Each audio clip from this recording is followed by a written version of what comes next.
Welcome, सुस्वागतम सभी लोगों का। जी, आ जाइए फटाफट से लाइव और मुझे बता दीजिए कल हम कहाँ तक पहुंच गए थे। हम पढ़ रहे थे governor generals and vice Royce. तो आई थिंक हमने लॉर्ड डलहौजी तक पढ़ लिया था, हु वाज लास्ट, जो लॉर्ड कैनिंग से पहले 1856 तक भारत का गवर्नर जनरल था। चलिए कंटिन्यू करते हैं। Last topic which we were discussing was governor generals and viceroys. Robert Clive से लेकर लॉर्ड डलहौजी तक हम पढ़ चुके हैं।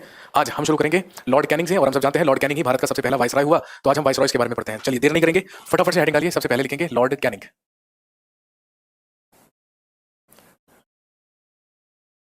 1856 से लेकर 1862 तक भारत का अगला गवर्नर जनरल बनकर आया लॉर्ड कैनिंग।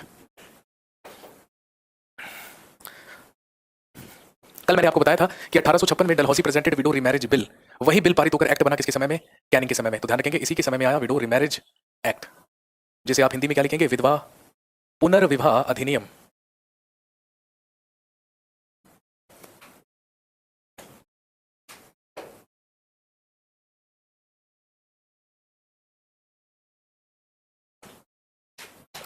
इसके बाद ध्यान रखेंगे लॉर्ड कैनिंग के ही समय में 1857 ईस्वी में भारत में स्थापना हुई 3 यूनिवर्सिटीज या 3 विश्वविद्यालयों की।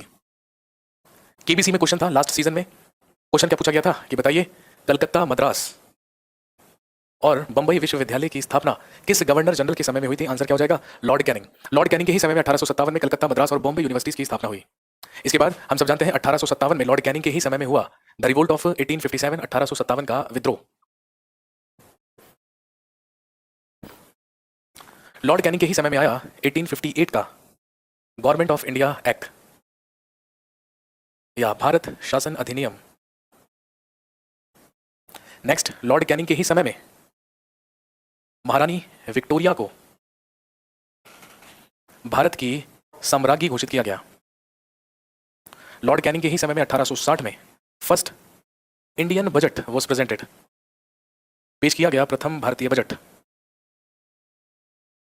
लॉर्ड कैनिंग के ही समय में आया 1861 में इंडियन काउंसिल एक्ट, जिसे हम जानते हैं भारतीय परिषद अधिनियम के नाम से, जो हमने कॉन्स्टिट्यूशनल डेवलपमेंट में लिखा भी था।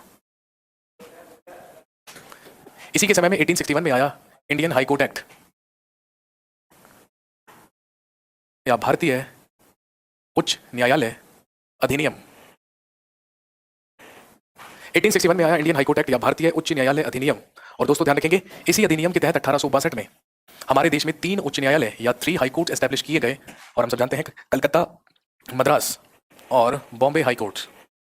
कलकत्ता, मद्रास और बंबई उच्च न्यायालय। और हम सब जानते हैं कि जब भारत शासन अधिनियम 1858 आया तो इसी के तहत भारत के गवर्नर जनरल को भारत का वाइसराय कहा जाने लगा। इसीलिए लॉर्ड कैनिंग ही क्या कहलाता है? First viceroy of India. यही कहलाता है भारत का प्रथम वाइसराय। इसी के समय में भारत में 1861 में आई आईपीसी, जिसे हम क्या कहते हैं? इंडियन पेनल कोड या भारतीय दंड संहिता। इन 1862 एज पर पोर्टफोलियो कमीशन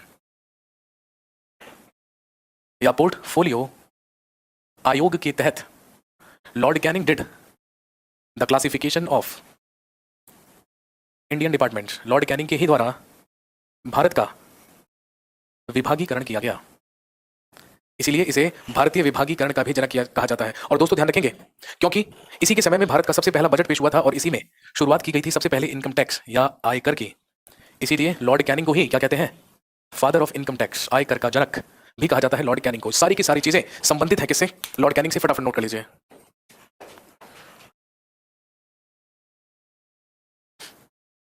ये सारी की सारी वो महत्वपूर्ण घटनाएं हैं जो घटित हुई हैं किसके समय में? लॉर्ड कैनिंग के समय में।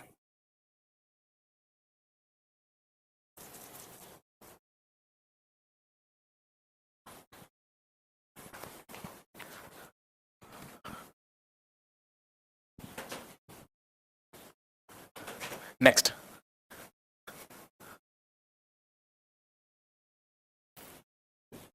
अगला लिखिए सर जॉन लॉरेंस।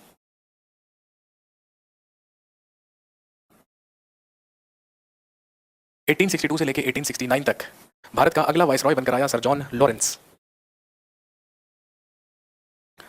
इसी के समय में 1866 में उड़ीसा में एक अकाल पड़ा, फेमाइन इन उड़ीसा।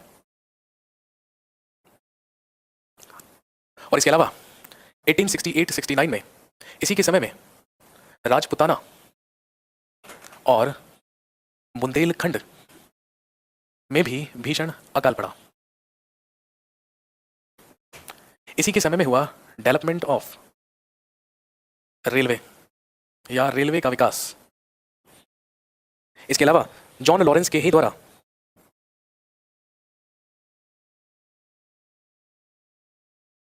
नहरों का निर्माण करवाया गया। इसी के समय में भारी मात्रा में नहरों का निर्माण करवाया गया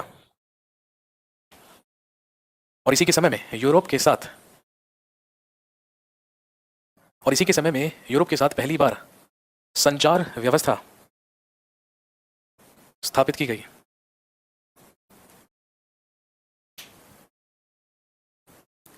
अठारह में क्या लिखा है? 1862 में दो चीजें लिखी हैं। एक तो 3 हाईकोर्ट बने, कलकत्ता, मद्रास और बंबई, और यहां पर लिखा है पोर्टफोलियो कमीशन के तहत भारत का विभागीकरण करने का श्रेय भी किसको जाता है? लॉर्ड कैनिंग को।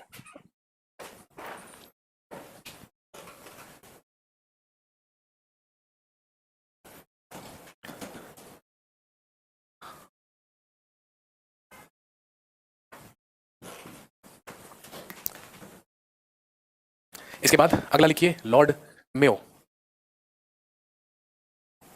1869 से लेके 1872 तक भारत का अगला वाइसरॉय बनकर आया लॉर्ड मेयो। और आप अच्छी तरीके से जानते हैं ये क्या लिखा है भाई? What happened with Europe. अरे मेरे भाई, संचार टेलीफोनिक लाइंस की शुरुआत की गई थी यूरोप के साथ।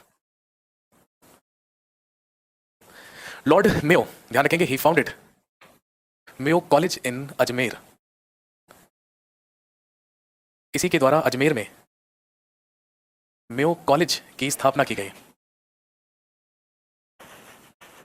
इसके बाद इंपॉर्टेंट सवाल बनता है लॉर्ड मेयो से। इन 1872 ही conducted first census of India. 1872 में इसी ने भारत की प्रथम जनगणना करवाई।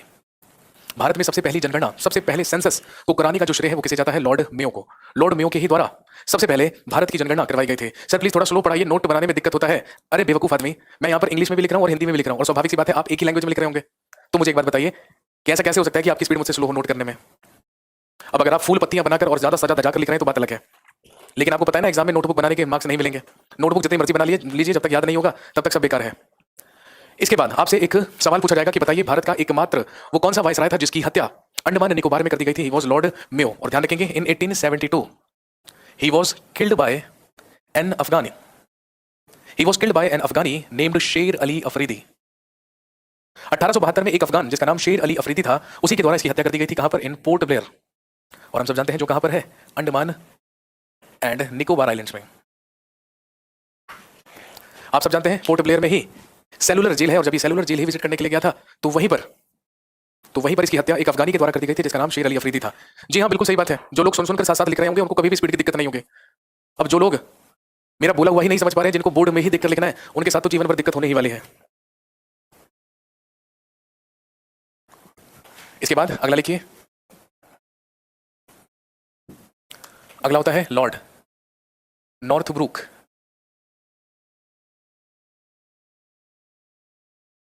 अगला लॉर्ड नॉर्थब्रूक जो 1872 से लेकर 1876 तक भारत का वाइसरॉय बनकर आया। केवल 2 महत्वपूर्ण घटनाएं इसके समय में घटित हुई। एक 1872 में इसी के समय में हुआ पंजाब में कूका विद्रोह या कूका आंदोलन, और इसी के समय में 1873 में बिहार में भीषण अकाल पड़ा।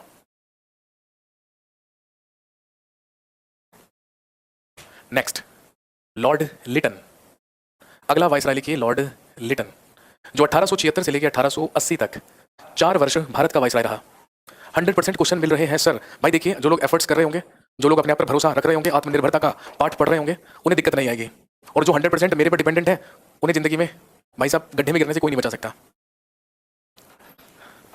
हिस्ट्री में सबसे पहले नहरों का निर्माण किसने कराया? अरे भाई सवाल गलत पूछ लिया आपने। वो दिल्ली सल्तनत में आता है। दिल्ली सल्तनत में नहरों का निर्माण सबसे पहले किसने करवाया? वो गयासुद्दीन तुगलक के द्वारा करवाया गया था। हमने पढ़ा भी था तुगलक डायनेस्टी में। 1876 से 1880 तक आया लॉर्ड लिटन। और ध्यान रखेंगे इसी के समय में 1876 से 78 तक दक्कन में भीषण अकाल पड़ा। दक्कन में भीषण अकाल पड़ा। और ध्यान रखेंगे अकाल से ही बचने के लिए इसने एक अकाल आयोग या फेमाइन कमीशन की स्थापना की थी। 1878 में इसी के द्वारा फेमाइन कमीशन या अकाल आयोग की स्थापना की गई। स्ट्रेची की अध्यक्षता में अकाल आयोग बनाया गया था लॉर्ड लेटन के द्वारा। इसी के समय में 1877 में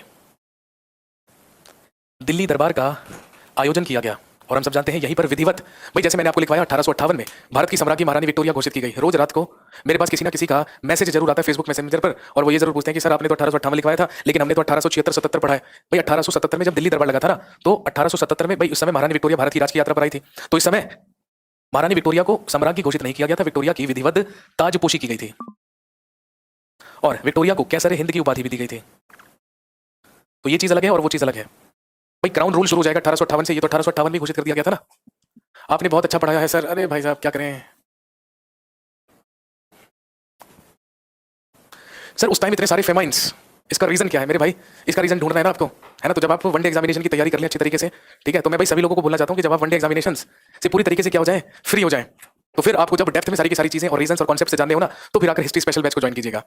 क्योंकि जो हिस्ट्री स्पेशल बैच है उसमें हम इन्हीं चीजों पर ज्यादा क्या करते हैं, जोर डालते हैं। वहां पर हमें फैक्ट्स लिखने की जरूरत नहीं पड़ती। अब जैसे आपने कहा कि डिफरेंट जगहों पर इतने सारे फेमाइन्स, इतने सारे अकाल क्यों पड़ रहे थे, अब यहां पर हम बात करते हैं कि ब्रिटिश शासन का भारत की अर्थव्यवस्था पर क्या प्रभाव पड़ा, और उसी में अगर हम उन प्रभावों के बारे में बात करें तो उसी में एक सबसे बड़ा रीजन क्या था, कॉमर्शियलाइजेशन ऑफ एग्रीकल्चर या कृषि का वाणिज्यिकरण। आपने कहा कि अकाल क्यों पड़ते थे? भाई साहब अकाल इसलिए पड़ते थे क्योंकि अभी तक तो हम सिर्फ क्या करते थे, ये क्या कह रहा है, क्रांतिकारी चरण कंप्लीट हो गया है क्या?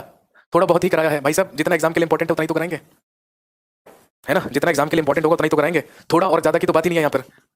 उदयवीर, मुझे एक बात बता, तूने फीस कितनी दी थी? थोड़ी दी थी या ज्यादा दी थी? बस मुझे बता दे। अगर तू मेरे को ये बता देगा तो तेरे को अपनी प्रॉब्लम का खुद ही सॉल्यूशन मिल जाएगा, है ना। जब 1 रुपया पकड़ते हैं हाथ में तो उसके अंदर 100 ही पैसे तो होते हैं। 1 रुपये के अंदर कभी भी 1000 पैसे तो नहीं हो सकते, नहीं तो वो 10 रुपये हो जाएंगे, ठीक है। और मैं आपको पहले ही बता चुका हूं कि भाई साहब इसीलिए हमने 2 सेगमेंट बनाकर रखे हैं, एक जीएस स्पेशल जो आप अपना पैसा बचाने के लिए लेते हैं, ठीक है, और एक मैंने बनाया हुआ है हिस्ट्री स्पेशल और पॉलिटी स्पेशल।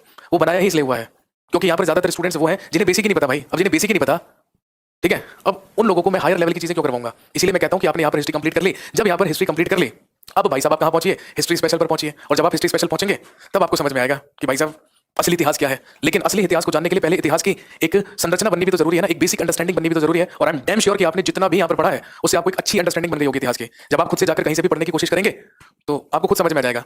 और यहाँ पर मैं आपको बता रहा हूँ 10% भी स्टूडेंट ऐसे नहीं है जिन्हें ये सब याद हो गया हो जो मैंने करवा रखा है। नहीं, किसी को कुछ नहीं याद हुआ अभी तक, सिर्फ और सिर्फ यहाँ पर आकर ये बकवास करनी है, थोड़ा कराए हैं।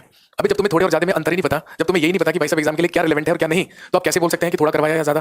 पहली बात तो ना ही मैं यहाँ पर ज्यादा कराने आता हूँ और ना ही मैं यहाँ पर आपको ज्यादा पढ़ाने आता हूँ। अगर इस गलतफहमी से पढ़ रहे हैं तो भैया निकल जाइए फटाफट। हमारा उद्देश्य आपको ज्यादा नहीं, आपको सही पढ़ाने का है, और वो पढ़ाने का है जिससे आप एग्जाम क्वालिफाई करें। बाकी तो 5 वर्षों से पंचवर्षीय योजना चल रही है भाई साहब, ऐसे ही तैयारी करते रह जाएंगे, गधों की तरह लगे रहेंगे। लेकिन वो स्मार्ट लोग जो केवल 4-5 महीने तैयारी करते हैं और तुरंत सिलेक्शन लेकर चले जाते हैं, वो आपसे आगे निकल जाएंगे, क्योंकि वो होशियारी से पढ़ रहे हैं भाई, क्योंकि वो चीज पढ़ रहे हैं जो जरूरी है पढ़ना। लेकिन आप लोग क्या कर रहे हैं, ज्यादा, आपको ज्यादा चाहिए, ठीक है। और मैंने देखा है कि भाई साहब आजकल ऑनलाइन एजुकेशन के सेक्टर में मैंने ये चीज देखी है कि लोग अपने आप को बेहतर साबित करने के लिए जबरदस्ती हायर लेवल की चीजें करवाए जा रहे हैं। मैंने ऐसे मैथ्स के टीचर देखे हैं यूट्यूब पर जो अपने आप को बेहतरीन टीचर साबित करने के लिए ऐसा खतरनाक क्वेश्चन आपको करवाएंगे जो आपने जीवन में कभी ना देखा होगा, ना सुना होगा, ना किसी एग्जाम में वो कभी भी पूछा गया होगा, है ना। और वो आपको यहाँ पर करवाएंगे और कहेंगे देखिए 2 मिनट में, है ना, सिर्फ 15 सेकंड में मैंने ट्रिक से ये क्वेश्चन सॉल्व कर दिया, अब आपको भी यही सीखना है। आप सीखेंगे और आपको लगेगा भाई साहब बंदे में तो दम है। लेकिन अल्टीमेटली वो क्वेश्चन आपको एग्जाम में नहीं मिलेंगे। एग्जाम में क्वेश्चन मिलेंगे बेसिक, क्योंकि 10वीं तक का ही तो लेवल पूछा जाएगा ना एग्जाम में। एग्जाम में आपको बेसिक सवाल मिलेगा, और जब बेसिक सवाल मिलेगा तो आपको भरोसा ही नहीं होगा ये बेसिक सवाल है, आपको लगेगा कुछ ना कुछ लॉजिक लग रहा होगा। भाई हमारे गुरुदेव ने एक महान तरीका हमें बताया था, लेकिन वो महान तरीका तो सीख गए, लेकिन भाई साहब जो बेसिक अंडरस्टैंडिंग थी, जो बेसिक था, उससे दूर चले गए। इसीलिए मैं सीरियसली बता रहा हूँ इस मामले में, ठीक है, इसीलिए मैं बिल्कुल सर्वोपरि मानता हूँ किसको, महामहिम राकेश यादव सर को। क्योंकि चाहे कुछ भी हो, है ना, राकेश यादव सर की एक सबसे बेहतरीन बात यह है कि जब आप उनकी क्लास में पहली बार बैठेंगे या अटेंड करेंगे तो आपको ऐसा लगेगा कि सर तो वही करवा रहे हैं जो हमें आता है। अरे भाई साहब एग्जाम में भी वही आता है जो आपको आता है, लेकिन आप लोग तो केवल डीप पढ़ने के चक्कर में, ज्यादा पढ़ने के चक्कर में सही से क्या हो गए हैं, दूर हो गए हैं। ये थोड़ा सा दुर्भाग्य होता है। ये चीजें इनिशियली समझ में नहीं आती हैं, जब 2-3 साल फेल हो जाओगे ना एग्जाम में, तब आपको पता चलेगा कि हाँ रियलिटी वाकई में कुछ और होती है। ये बहुत बात सही है। Online education has became business. अच्छा तो मेरे भाई ये बता कि जब तू ऑफलाइन में पढ़ता था तो क्या फोकट में पढ़ता था, तो क्या फ्री में पढ़ता था? मुझे यहाँ पर जितने भी लोगों को ये लगता है कि ऑनलाइन एजुकेशन बिकेम बिजनेस, बिल्कुल ठीक है भाई बिजनेस, तो मुझे बताइए कि जब आप ऑफलाइन पढ़ते थे तो वहां पर क्या खैरात में पढ़ते थे? फीस तो वहां पर भी दी जाती थी, स्वाभाविक सी बात है, फीस तो वहां पर भी दी जाती थी। इसीलिए है ना, ध्यान रखें कि करियर विल पर जितने भी टीचर्स हैं, राकेश सर हैं, गगन प्रताप सर हैं, आदित्य सर हैं, सारे के सारे बेहतरीन हैं अपने अपने क्षेत्र में। सिर्फ और सिर्फ वो आप पर डिपेंड करता है कि आपको किसका तरीका पसंद है, आप किसको फॉलो करना चाहते हैं, आपको किसका तरीका समझ में आता है। गोपाल सर इंग्लिश में है, अब रिसेंटली क्या नाम है, जयदीप सर आए हैं, अरुण गौतम सर हैं, सत्येंद्र सर हैं, सारे के सारे अपने सब्जेक्ट्स में माहिर हैं, सारे के सारे। पॉलिटी मैं भी पढ़ाता हूँ, जीएस स्पेशल में पॉलिटी मैं पढ़ाता हूँ, पॉलिटी का स्पेशल बैच भी मैं लेके आता हूँ। इसके अलावा पॉलिटी स्पेशल बैच डी के चौधरी सर भी पढ़ाते हैं। अब इसका मतलब ये नहीं है कि I am better than him या मैं उनसे बहुत ज्यादा सुपीरियर हूँ, जी नहीं, बिल्कुल ऐसा नहीं है। वो भी टीचर है, मैं भी टीचर हूँ, वो भी पॉलिटी के साथ जस्टिस करते हैं और मैं भी पॉलिटी के साथ जस्टिस करने की कोशिश करता हूँ। लेकिन फर्क सिर्फ इतना है कि आधे स्टूडेंट्स को उनका पढ़ाने का तरीका समझ में आता है, वो उनसे कंफर्टेबल होते हैं, और आधे स्टूडेंट्स मुझसे पढ़ने में कंफर्टेबल होते हैं। और वो यहां पर मुझसे पढ़ना चाहते हैं। सिंपल सी बात है। अब देखो, जैसे कहा कि अंकुर सर फिजिक्स बहुत अच्छा पढ़ाते हैं, भाई आपको अंकुर सर का तरीका पसंद आता है, आधे लोगों को नितिन सर का तरीका पसंद आता है। सारे के सारे लोग जो हमने यहाँ पर इकट्ठे किए हैं, भाई मैं जिस दिन से करियर पैदा हुआ है, डे 1 से, उस दिन से मैं करियर में हूं और उस दिन से मैं सारा का सारा जीएस का सेगमेंट संभालता हूं। आपने देखा भी होगा जब जीएस का बैच आता है, अभिषेक सर एंड टीम करके आता है, सारा का सारा सेगमेंट डे 1 से मैंने यहाँ पर रहकर देखा है और डे 1 से सारे के सारे लोगों को मैंने इस तरीके से इकट्ठा किया है और इस तरीके से चुना है और इस तरीके से मैं ढूंढ ढूंढ कर लेकर आया हूं कि हर व्यक्ति अपने सब्जेक्ट में क्या है, महान है हर व्यक्ति। तो मैं यहाँ पर है ना भाई, ये प्रतिक्रियाएं तो मैं बिल्कुल ही नहीं जानना चाह रहा, मैंने तो पूछा ही नहीं कि भाई कौन बेस्ट है कौन बेटर है। मेरे हिसाब से तो भाई सब सारे के सारे बेस्ट हैं, सारे के सारे। बस डिपेंड करता है कि आपकी विचारधारा क्या है, आपकी मानसिकता क्या है। जो लोग अपने आप को स्टूडेंट समझकर करियर से जुड़े हुए हैं, वो डेफिनेटली बहुत जल्दी अपनी कामयाबी के लेवल तक पहुंचेंगे, ये बात क्लियर है। लेकिन जो लोग अति होशियार, अति ओवर स्मार्ट और अपने आप को स्टूडेंट या अपने आप को टीचर से भी ऊपर लेवल पर रखकर यहाँ पर पढ़ने की कोशिश करते हैं, उनको जिंदगी में बर्बाद होने से कोई ताकत नहीं बचा सकती है। इस बात को ध्यान में रखना। इसीलिए ये बहुत जरूरी है कि जब भी आप किसी चीज को करें तो सबसे पहले उस चीज को करने में उस चीज पर आपको भरोसा होना बेहद जरूरी है। अगर आप मुझसे पढ़ रहे हैं तो आपके पास ये भरोसा जरूर होना चाहिए कि हाँ, अगर हम सर से ये चीज पढ़ रहे हैं तो ये हमको एग्जाम में हेल्प करेगी। दुनिया का कोई टीचर ऐसा नहीं है जो आपको इस बात का दावा कर दे कि भाई साहब मैं आपको आईएएस ऑफिसर बना दूंगा। अगर मैं आपको आईएएस ऑफिसर बना सकता तो भाई साहब मैं पहले खुद बनता फिर आपको बनाता। मैं आपको आईएएस ऑफिसर बनने में मदद कर सकता हूं, मैं आपको पीसीएस का एग्जाम क्वालिफाई करने में हेल्प कर सकता हूं, मैं आपको एसएससी का एग्जाम में हेल्प कर सकता हूं।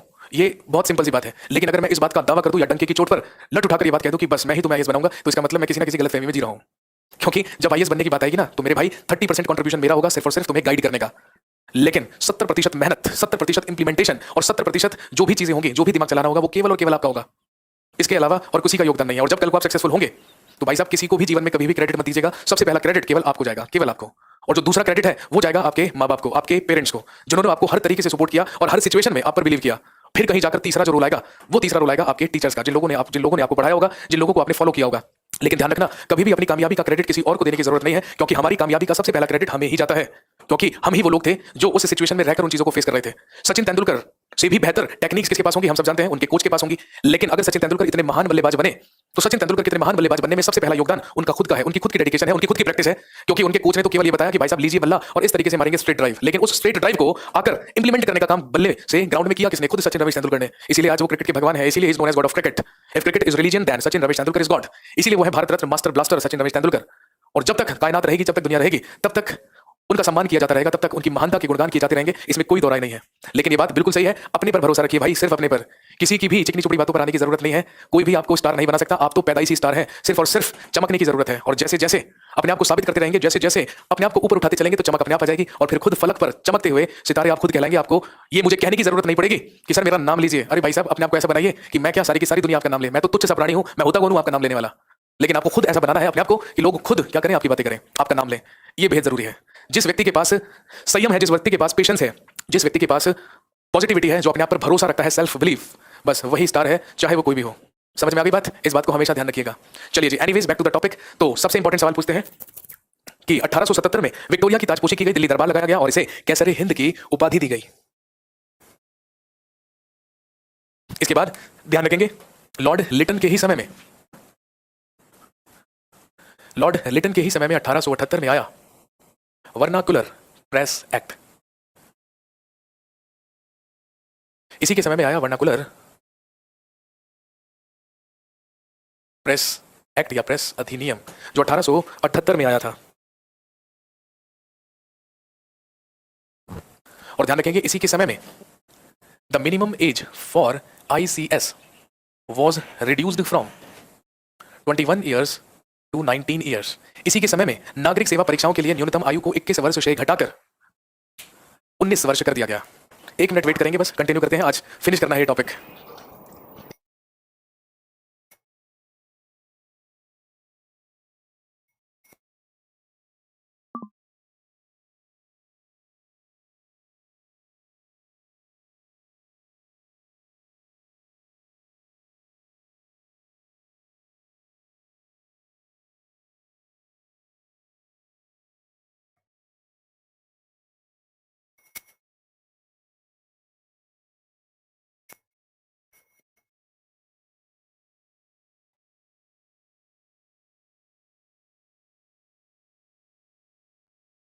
हाँ जी, वेलकम बैक। वर्नाकुलर क्या है भाई साहब? इसके तहत भारतीय समाचार पत्रों पर कुछ प्रतिबंध लगाए गए थे, कुछ चीजें प्रतिबंधित की गई थी, उसी के लिए वर्नाकुलर प्रेस एक्ट भेजा गया था। और वर्नाकुलर प्रेस एक्ट वो हुआ करता था जिस एक्ट के तहत समाचार पत्र प्रकाशित करने से पहले उस पर प्रेस का नाम, उसके मालिक का नाम और स्थान का नाम छापना क्या हो जाया करता था, अनिवार्य हो जाया करता था। जी हाँ, कैसरे हिंद का टाइटल गांधी जी को भी मिला था। कोई बात नहीं भाई, अगर महारानी विक्टोरिया को भी मिल गया तो इसमें आपत्ति मत कीजिए। गांधी जी को भी मिला था जब गांधी जी ने भारी मात्रा में भारतीय युवाओं को ब्रिटिश आर्मी ज्वाइन करने के लिए कहा था और फर्स्ट वर्ल्ड वॉर में सम्मिलित होने के लिए कहा था। 1880 में भारत का अगला वाइसरॉय बनकर आया, हम सब जानते हैं, लिखिए लॉर्ड रिपन। इसके बाद आया लॉर्ड रिपन, जो 1880 से लेकर 1884 तक भारत का वाइसराय रहा। और सबसे महत्वपूर्ण सवाल जो रिपन से बनता है, ध्यान रखेंगे, he is known as the father of Indian census. इसी को भारतीय जनगणना का जनक कहा जाता है। क्यों कहा जाता है? क्योंकि इसी के द्वारा 1881 में भारत में रेगुलर सेंसस या नियमित जनगणना की शुरुआत की गई। और भारत में नियमित रूप से जनगणना कब से होती आ रही है? 1881 से होती आ रही है।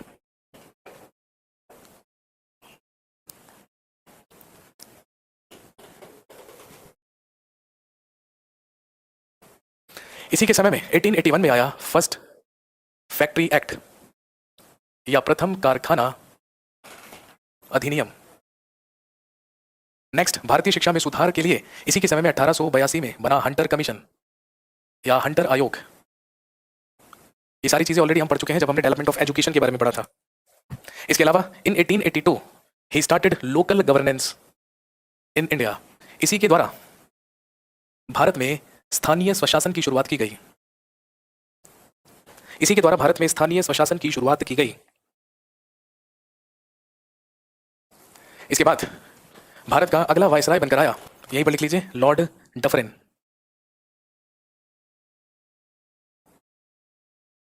जो 1884 से लेकर 1888 ईस्वी तक भारत का वायसराय रहा। लेकिन ध्यान रखेंगे, केवल और केवल एक ही सवाल बनता है। हम सब जानते हैं लॉर्ड डफरिन के ही समय में 1885 ईस्वी में स्थापना हुई कांग्रेस की।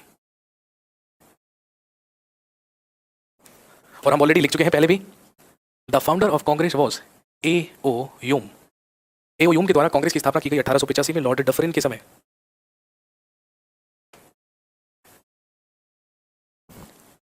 इसके बाद आया लॉर्ड लैंसडाउन, जो 1888 से लेके 1894 तक भारत का वायसराय रहा। और इसी के समय में हम सब जानते हैं आया 1892 का इंडियन काउंसिल एक्ट या भारतीय परिषद अधिनियम।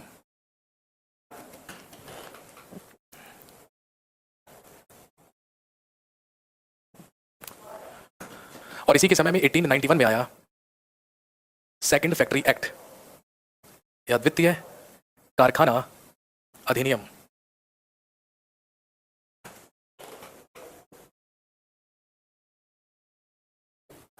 नेक्स्ट, लॉर्ड एल्गिन, जो 1894 से लेकर 1899 तक भारत का अगला वायसराय बनकर आया, लॉर्ड एल्गिन।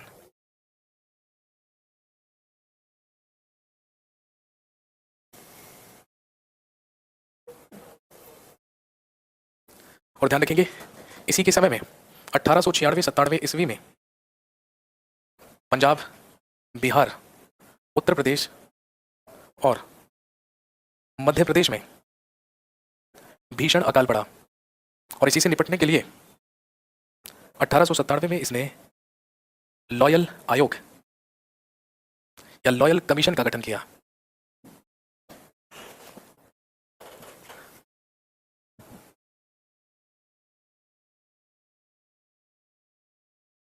अरे भाई बहुत बढ़िया। अरे उत्कर्ष सुबह सुबह भांग पी के आ गया यार तू। पूछ रहा है सर विवेक सर का मैथ का न्यू बैच आएगा या नहीं। भाई साहब कभी नहीं आएगा जिंदगी में, क्योंकि विवेक सर तो मैथ से नहीं पढ़ाते। अब तू विवेक सर से मैथ्स पढ़ना चाहता है।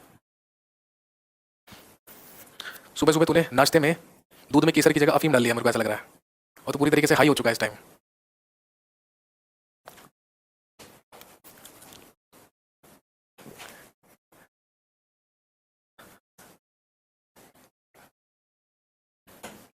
अगला लिखिए, लॉर्ड कर्जन।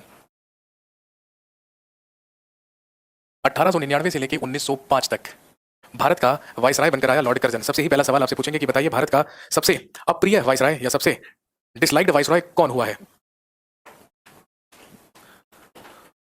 तो ध्यान रखेंगे, भारत का सबसे बदनाम वायसराय कहलाता है लॉर्ड कर्जन। इसी के द्वारा 1901 में एग्रीकल्चर इंस्पेक्टर या कृषि निरीक्षक का पद बनाया गया।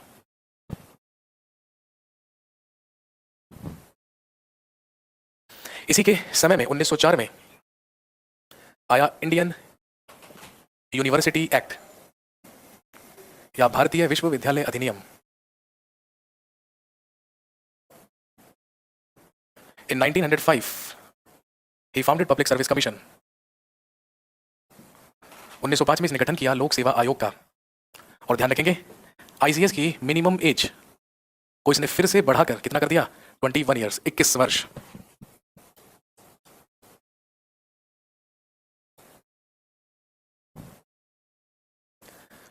उन्नीस में इसके ही द्वारा रेलवे बोर्ड का गठन किया गया। इसी ने 1904 में एग्रीकल्चर एंड इरिगेशन कमीशन बनाया, कृषि एवं सिंचाई आयोग। इसी के द्वारा 1905 में अस्तित्व में आया ASI, archaeological survey of India, जिसे हम हिंदी में कहते हैं भारतीय पुरातत्व सर्वेक्षण। आपसे एक सवाल ये भी पूछा जाएगा, बताइए भारत का वो कौन सा वाइसराय था जो एक पुरातत्वविद भी था या एक आर्कियोलॉजिस्ट भी था? ध्यान रखेंगे वो भी कौन होगा, लॉर्ड कर्जन। और सबसे घिनौना काम जिसके लिए लंबे समय तक हमेशा याद रखा जाएगा, 1905 में इसी के द्वारा किया गया पार्टीशन ऑफ बंगाल या बंगाल का विभाजन। पार्टीशन ऑफ बंगाल या बंगाल का विभाजन। डिसलाइक क्यों करते थे भाई? देखिए सारे के सारे सही काम और सुधार वाले काम इसने किए थे, लेकिन सबसे ज्यादा ये डिसलाइक इसलिए है क्योंकि इसने भारतीयों के अंदर से राष्ट्रवाद की भावना को खत्म करने के लिए और हिंदू और मुसलमानों के बीच में फूट डलवाने के लिए बंगाल का विभाजन किया था 1905 में। इस वजह से ये सबसे ज्यादा बदनाम है। इसके बाद नेक्स्ट आया Lord Minto second, Lord Minto द्वितीय, 1905 से लेकर 1910 तक। और हम सब जानते हैं इसी के समय में 1906 में हुई मुस्लिम लीग की स्थापना। इसी के समय में 1906 में मुस्लिम लीग की स्थापना हुई। 1907 में हुआ स्प्लिट ऑफ कांग्रेस या कांग्रेस का विभाजन, जो हम ऑलरेडी पढ़ चुके हैं। और हम सब जानते हैं किस अधिवेशन में, सूरत सेशन या सूरत अधिवेशन में। इसके बाद इसी के समय में आया 1909 का मॉर्ले मिंटो रिफॉर्म एक्ट या मॉर्ले मिंटो सुधार अधिनियम।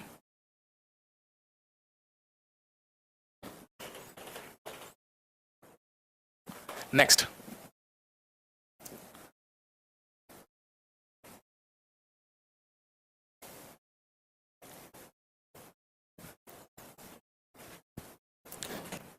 अगला लिखिए लॉर्ड हार्डिंग सेकंड या लॉर्ड हार्डिंग द्वितीय, जो 1910 से लेकर 1916 तक भारत का वाइसराय रहा। लॉर्ड हार्डिंग सेकंड या लॉर्ड हार्डिंग द्वितीय। सबसे पहला काम 1911 में इसी के समय British king George fifth arrived in India. Bharat में जॉर्ज पंचम का आगमन हुआ। इसी के स्वागत में 1911 में दिल्ली दरबार लगाया गया और जहां पर दो महत्वपूर्ण घोषणाएं हुई, बंगाल का विभाजन रद्द किया गया और हम सब जानते हैं दिल्ली भारत की नई प्रशासनिक राजधानी घोषित की गई। इसी के समय में 1912 में हुआ हार्डिंग बम कांड या हार्डिंग बॉम्ब कॉन्स्पिरेसी। जो क्या था वो हम ऑलरेडी पढ़ चुके हैं।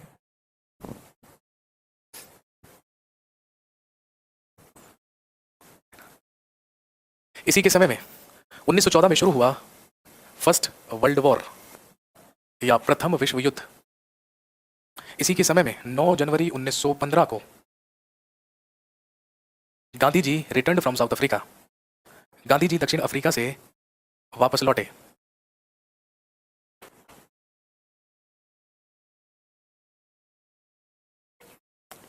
और इसी के समय में 1915 में हुई डेथ ऑफ गोखले। गोखले की मृत्यु हुई। गोखले की भी मृत्यु हुई थी और फिरोज शाह मेहता की भी मृत्यु हुई थी। दोनों नाम लिख लीजिए, वैसे गोखले इंपॉर्टेंट है।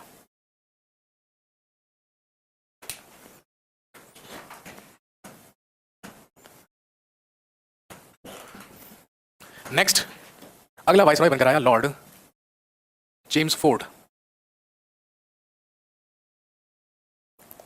1916 से लेकर 1921 तक।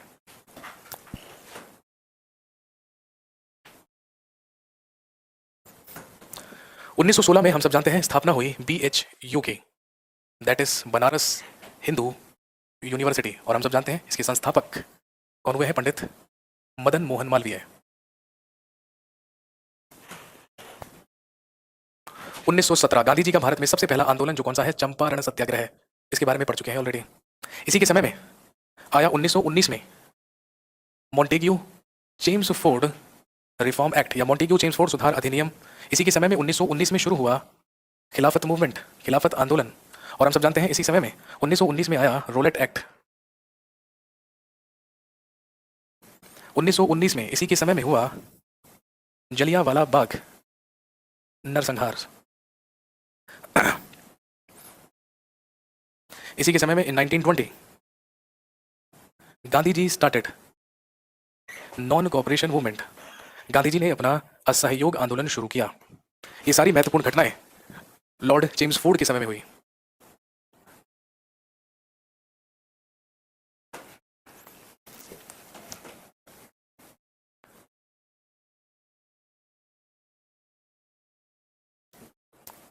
इसके बाद अगला लिखिए लॉर्ड रीडिंग। 1921 से लेके 1926 तक। और ध्यान रखेंगे सबसे पहला पॉइंट, लॉर्ड रीडिंग के ही समय में 1921 में Prince of Wales arrived in India. Wales के राजकुमार का भारत में आगमन हुआ।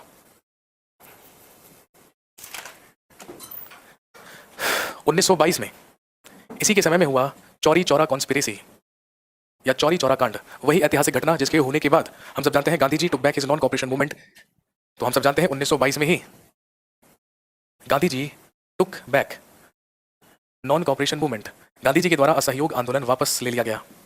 1923 में मोतीलाल नेहरू और चित्तरंजन दास के द्वारा स्वराज पार्टी की स्थापना की गई।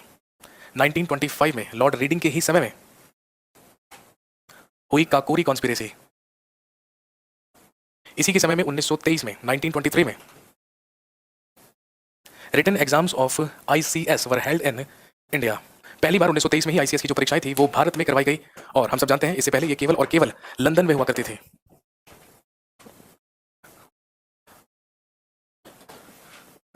उन्नीस तक लॉर्ड रीडिंग भारत का वाइसराय रहा। 26 में लॉर्ड रीडिंग वापस लौटा और इसके स्थान पर भारत का अगला वाइसराय बनकर आया लॉर्ड इरविन।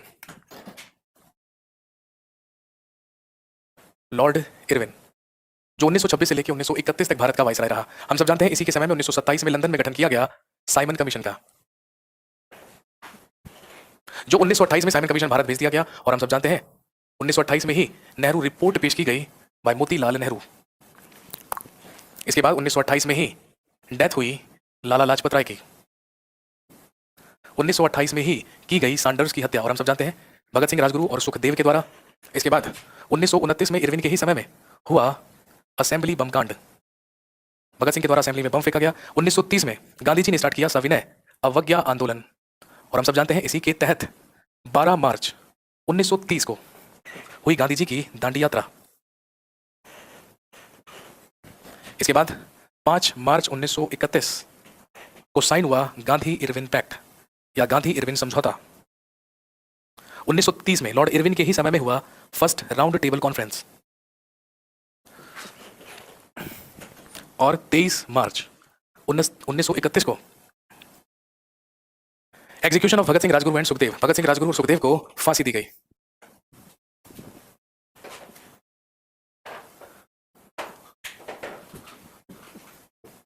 लॉर्ड इरविन के बाद भारत का अगला वाइसराय बनकर आया, लिख लीजिए, लॉर्ड विलिंगटन।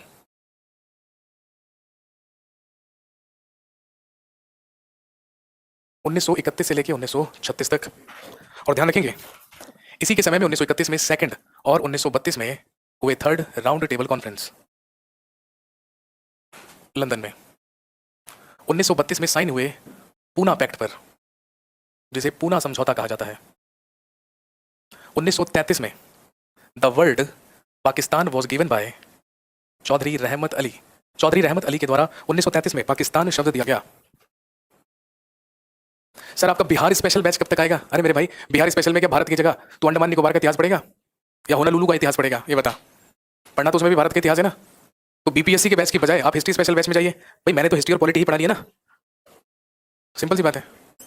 अब मैं लिख दूंगा कि ये बीपीएससी का बैच है तो तू मान लेगा ये बीपीएससी का बैच है। लकीर के फकीर मत बन। इतनी सारी बात अभी समझाई थी, सारी की सारी तूने पानी में बहा दी है ना। बीपीएससी की तैयारी करने जा रहे हो, अधिकारी बनने की कोशिश कर रहे हो, सोच रहे हो, और बातें देखो शीख चिल्ली वाली कर रहे हो। तो मेरे भाई जड़मती, हाँ से तेरा नाम है जड़मती। बिहार स्पेशल बैच चाहिए आपको, बिहार स्पेशल बैच का वीओडी ले लीजिए। ठीक है, हाल फिलहाल में तो बैच नहीं आ रहा है, वीओडी ले लीजिए, मैं वीओडी लॉन्च कर देता हूँ बिहार का भी और यूपी का भी, जिसका जो भी एग्जाम हो जिस भी स्टेट का वो ले लीजिएगा। 1933 में पाकिस्तान शब्द दिया गया चौधरी रहमत अली के द्वारा। और इसके बाद ध्यान रखेंगे लॉर्ड वेलिंगटन के ही समय में आया 1935 का गवर्नमेंट ऑफ इंडिया एक्ट या भारत शासन अधिनियम 1935। लॉर्ड वेलिंगटन 1936 तक भारत का वायसराय रहा। लॉर्ड वेलिंगटन के बाद भारत का अगला वायसराय बनकर आया लॉर्ड लिन लिथगो। लॉर्ड लिन लिथगो जो 1936 से लेकर 1944 तक भारत का वायसराय रहा, लंबा समय। 1937 में इसी के समय में भारत में प्रथम निर्वाचन हुए, प्रांतीय विधानसभाओं के लिए भारत में प्रथम निर्वाचन 1937 में हुए। हम सब जानते हैं इन 1939 सेकेंड वर्ल्ड वॉर स्टार्टेड, दूसरा विश्व युद्ध शुरू हुआ। 1939 में ही कांग्रेस से इस्तीफा देकर सुभाष चंद्र बोस ने फॉरवर्ड ब्लॉक पार्टी की स्थापना की। लॉर्ड लिन लिथगो के ही समय में 1940 में भारत भेजा गया अगस्त प्रस्ताव, जो ठुकरा दिया गया और इसी के विरोध में 1940 में शुरू हुआ व्यक्तिगत सत्याग्रह, सब पढ़ चुके हैं पहले। इसके बाद 1942 में इसी के समय में भेजा गया क्रिप्स मिशन, और हम सब जानते हैं 1942 में ही इसी के समय में शुरू हुआ क्विट इंडिया मूवमेंट या भारत छोड़ो आंदोलन। क्विट इंडिया मूवमेंट या भारत छोड़ो आंदोलन। और ध्यान रखेंगे इसी के समय में 1943 में रंगून रेडियो पर भारतीयों को संबोधित करते हुए Subhash Chandra Bose said Gandhi ji is the father of nation.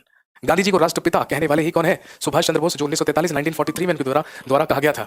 Lord Lin Lithgow के बाद भारत का वायसराय बनकर आया लॉर्ड वेवेल।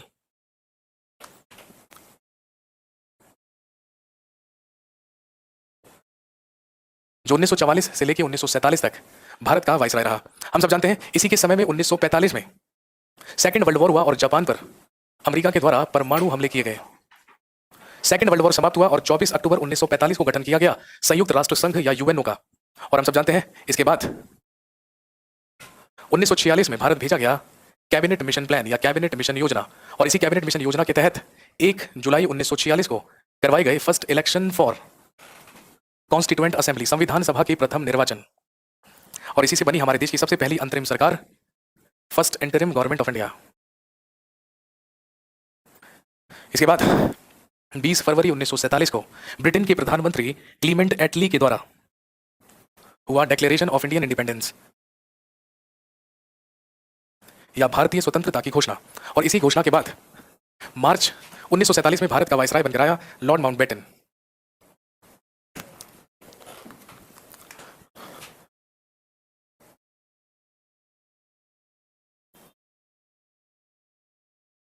उन्नीस से लेकर 1948 तक लॉर्ड माउंटबेटन। और दोस्तों ध्यान रखेंगे he was last viceroy of India and ध्यान रखेंगे first governor general of independent India. ये भारत का अंतिम वाइसराय एवं स्वतंत्र भारत का सबसे पहला गवर्नर जनरल था।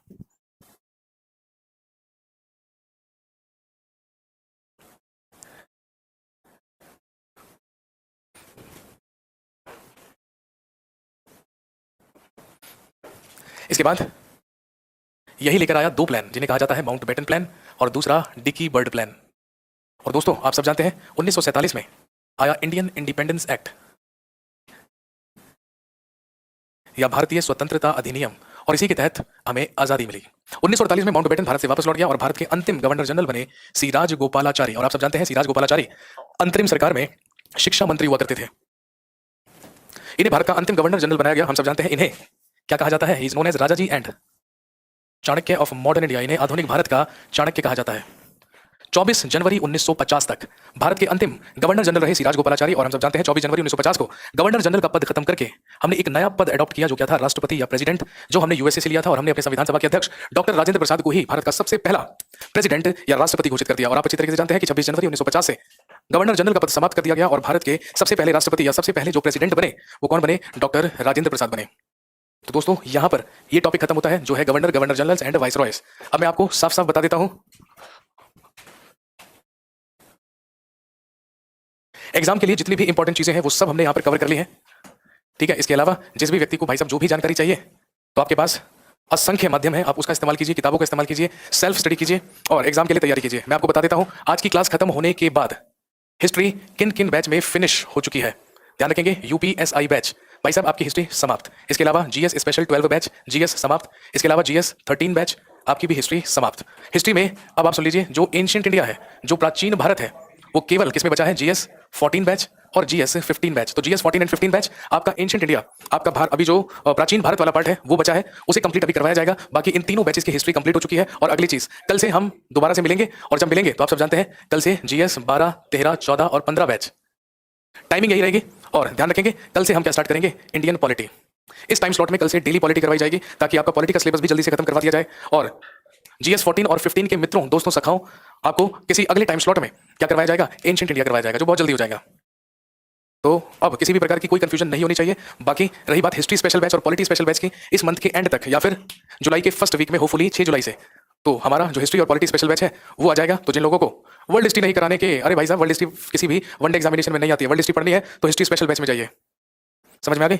यहाँ पर वर्ल्ड हिस्ट्री नहीं होती है आज तक किसी, ठीक है। इसके अलावा यूपी जीके और बिहार जीके का जो VOD बैच है वो मंडे से लॉन्च कर दिया जाएगा, या कल परसों से ही लॉन्च कर दिया जाएगा। तो इसी टाइम पर कल मिलेंगे।